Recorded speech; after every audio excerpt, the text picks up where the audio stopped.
Contact, a news and public affairs presentation by the Atlanta Association of Black Journalists. And now your host, Angela Robinson. Trayvon Martin, Hydea Pendleton, Breonna Allen, Robert Champion, Bobby Tillman, and so many more. Bullied, gunned down, families still waiting for justice. According to the U.S. Department of Justice Office of Juvenile Justice and Delinquency Prevention, during the past 2 decades, the impact of gun violence in the United States has been greatest on juveniles and young adults, particularly among 15 to 24-year-olds, the majority children of color. Because of the deaths of these young people, the killings in Newtown, Connecticut, 2 recent gun shootings at 2 local high schools, a nation is stirred to do something about violence against children, but what? And will children and communities and a nation survive while lawmakers drag their authority on laws surrounding guns? Fear is on the rise. Neighborhoods are dying. Schools have become killing fields. It is a very complex issue. We are proud to welcome Art Powell, a former gang member who served most of his life in prison for being in a gang, shooting at a police officer. He calls himself a bullying and gang prevention expert life skills coach. And his book, Traumatic Memories, Gangster to Be or Not to Be. And we have a serious epidemic going on, killing our children. Art, how, you've been there. You've been there. So when you hear about a program like this, how do you think it makes a difference when someone can release through artwork? If they know about somebody being bullied, they hear about it, and every other minute on the news, it seems like a kid or some school, there's gunfire, violence. Well, I think a great problem that we have with our youth is that they don't have a way to express themselves. Mm-hmm. They don't have a platform to express how they feel eternally, or how to vent or to kind of show people what they're going through and what they're dealing with in their lives. So that's a great program.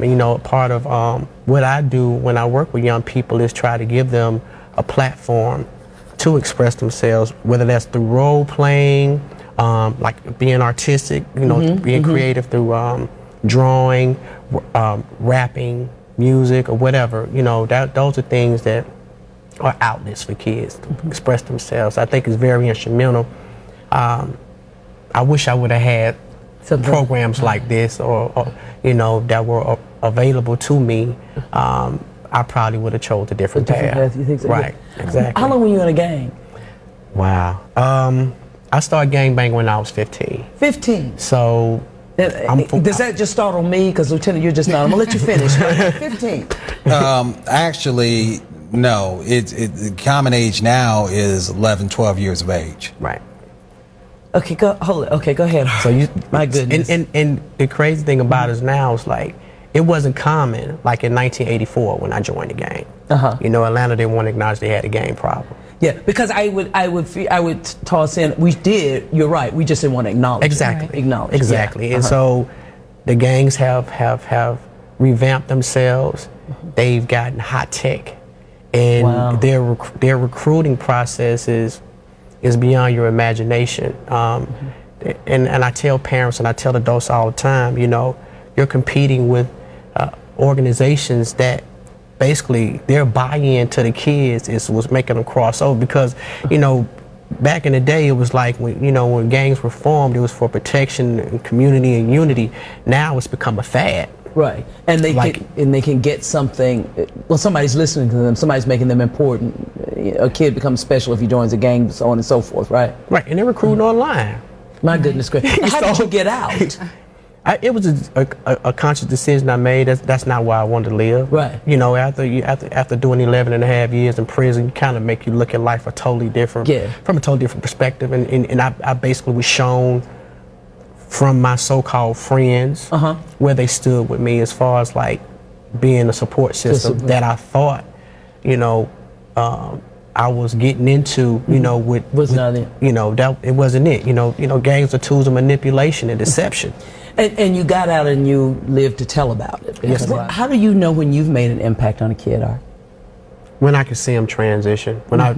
Prime example, I normally do programming anywhere from 6 weeks to a year. So when I go in and work with a group of kids, I do a pre and post test, and I kind of assess the class clowns, the leaders, and so I focus in on them because I know their influence to other kids in the program. So that's the pre. Right, Okay. and then you know, so you know, I look at behavior, we look at grades, and we look at attendance, and weigh that in as well. But you know, with every week or every session that I do with them, you know, seeing how they're engaged in the workshops and you know, talking openly and you know, just how other kids are transitioning. That's how I can kind of see And you know how they're coming along, exactly. And then following up with the parents and the teachers in the school, you know, they're saying, okay, like when I come, they'll be like, the kid's been waiting on you, you know, so I know that, you know, they're looking for me to come in. So it's a few things that factor into that. Art, how easy is it to get a gun? Oh my God, for real? Yeah, tell us, Art. It's too easy. It is. It's too easy. It's too easy. I mean, you got to look at Not just a gun, but just like the lieutenant assault said. weapons. Thank you. Very easy.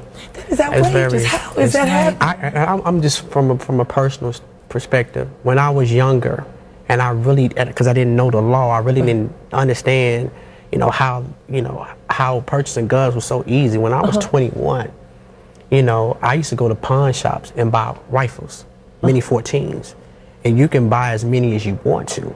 You can just convert them, put different kind of stocks on them to make them look, to make them more military style weapons.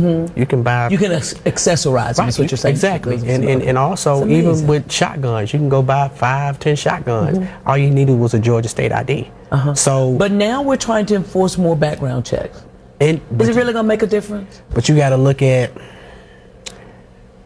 the other people that are not just manufacturing weapons, but who have access to these weapons that are selling them for a profit and not thinking about the outcome of how that's affecting our children. And that's the big thing about it. The prison industry is a big business. Yes, it is. And you know what? We are stocking it. And at the end of the day, you got to look at all the different things that come into play to make this industry function like it does. So there's a lot of different mechanisms that's that's helping it go. So if you got a train that got a bunch of weapons left on a yard that's in with crates and crates of assault weapons or handguns, it's very real. I mean, that's just being realistic. That's very real. Because those are things that have actually happened.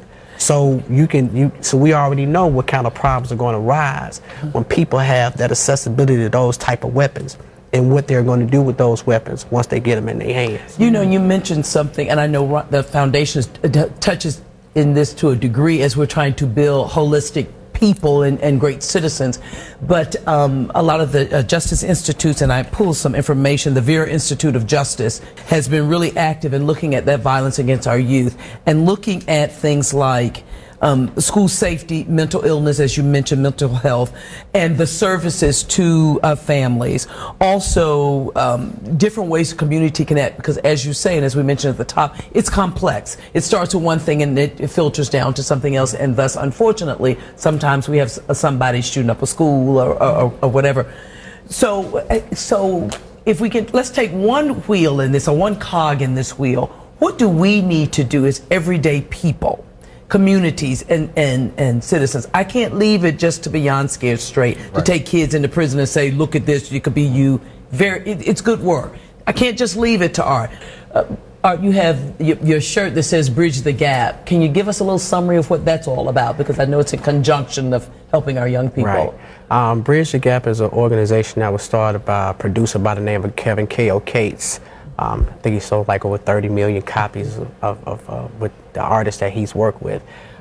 Basically, he wanted to do something different. He wanted to be a person that wasn't just known for his success, but also be significant in trying to change the lives of the young people that we're talking about right here today that have a lot of these issues.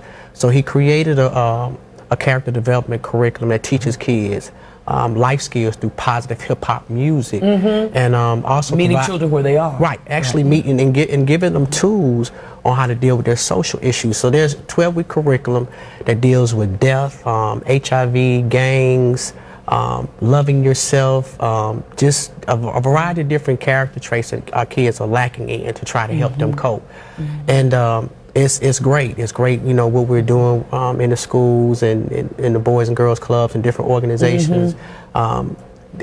We actually see how the kids are changing, and you know, the kids' grades are going up 0.3%. Offer referrals have went down 41% based off these kids dealing with this curriculum. Because what it is like, you know, when you get young people coming to school and they got all these social issues going on, they're not going to be focused when they get into an educational environment. Right. So you know, with this, particular curriculum, we see it as the solution, because like you said, it meets the kids where they are, right? You know, to help them deal with whatever issues they're dealing with. So it's we're doing phenomenal things. I'm excited about being involved in this organization. Well, I guess you all would also agree that perhaps sometimes, I know we tell children a lot of things, we need to listen. Exactly. As well, don't you, Lieutenant? Exactly. That's correct. We need to listen. Before we go, though, I want to put up some websites where parents and children can go to find out more about the programs. ArtPowerGangExpert.com. Go there. This man has an incredible story to tell. You're doing great work, too. Thank you.